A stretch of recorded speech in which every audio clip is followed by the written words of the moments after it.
beets. Lucky that's carrots, cucumbers, and beets.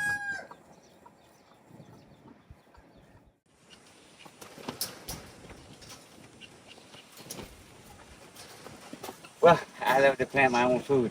And so this year is like the first year I was actually able to build a garden. Ever since we've got goats and chickens and all that, I haven't been able to grow a garden because they get in everything. So I built this ginormous cage over everything and then started like almost a square foot garden where I tried to cram as much stuff in as possible and see what will grow really well.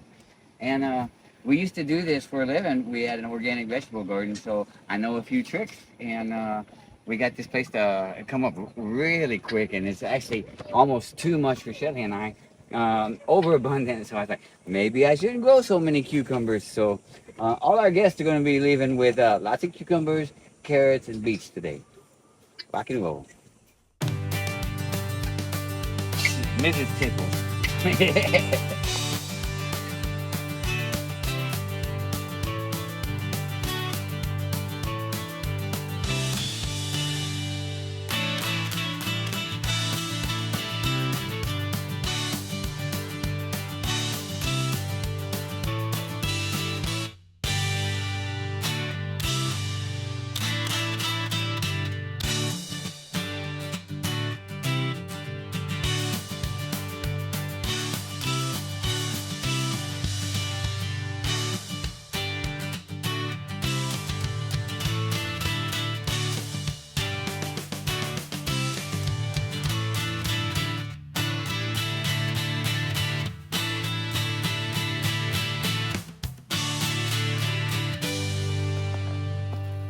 These are called golden beets because they're real pretty when you cut them. Orange and then kind of yellow on the inside. Throw in a couple of, oh, extremely healthy. They're so healthy.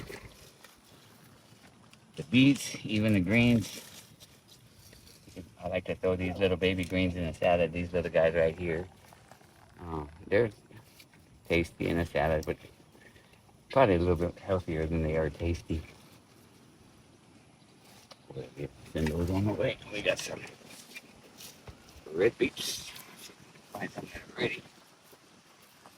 Oh, yeah. This is going to be real pretty dark red on the inside.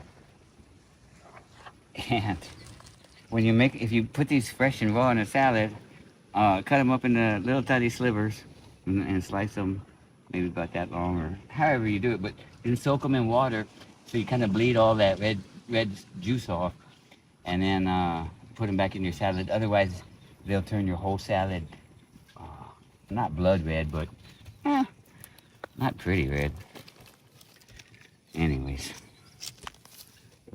most everything I get is heirloom, so that I can save the seeds, and then the seeds will adjust to the climate and the soil type, and then the seeds are stronger and stronger each generation. I pick out the biggest seed or the best or the tastiest seed, and then eventually we'll have our own little variety of every single thing out here. Even though this might be a Cherokee purple tomato, but this is like now it's a Texas hill country Cherokee purple tomato with the different minerals from the soil and the really arid climate that has to be watered and maintained and protected. So each one is going to be unique to the garden.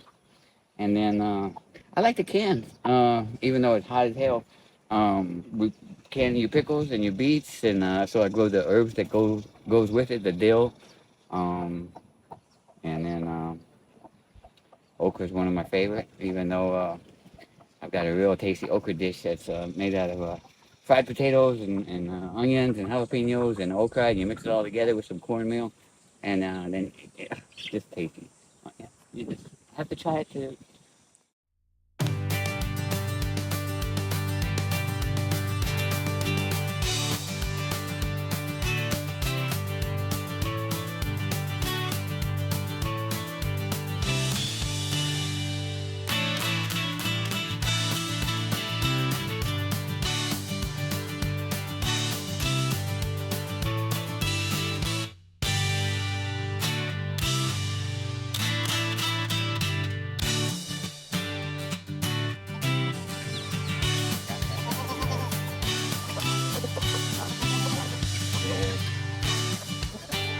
distraction for everybody else.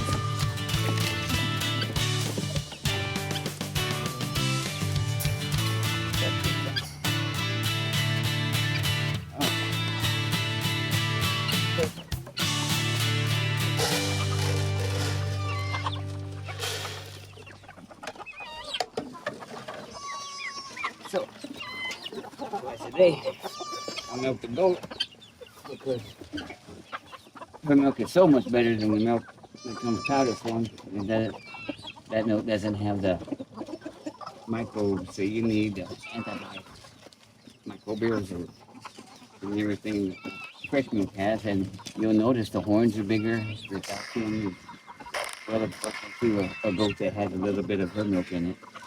So when we have a whole bunch of bottle babies, hopefully I have 2 or 3 of these goats that I can milk and supplement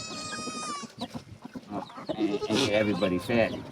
Now that we don't have very many bottle babies, uh, it's almost pointless that I'm milking a goat. But then all of a sudden, one mama showed up the other day that she didn't have any milk, but she just had a brand new set of sheep twins. And goat milk is like universal. Everybody loves goat milk. Um, we were worried it might have too much copper content in it. Those are fat little happy sheep, and they follow me around everywhere.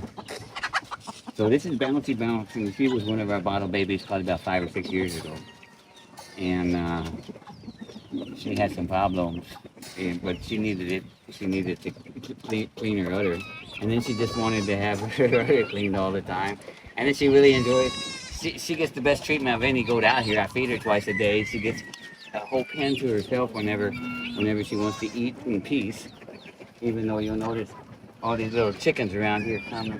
She's kind of a sloppy eater, so they're just hoping for something to fall out of the bucket. And then I've got a favorite little goat kid over there. Her name is Gumdrops. And she's a little Nigerian dwarf, unlike any of the other goats around here. And she's just cute as a button, but she's wild. She's a rescue that we've become friends, but she won't let me pet her. She won't let me say hi, but she loves having her own treatment. So whenever we get a chance, she'll sneak in here and she'll get her own little something to eat while I'm milking this goat.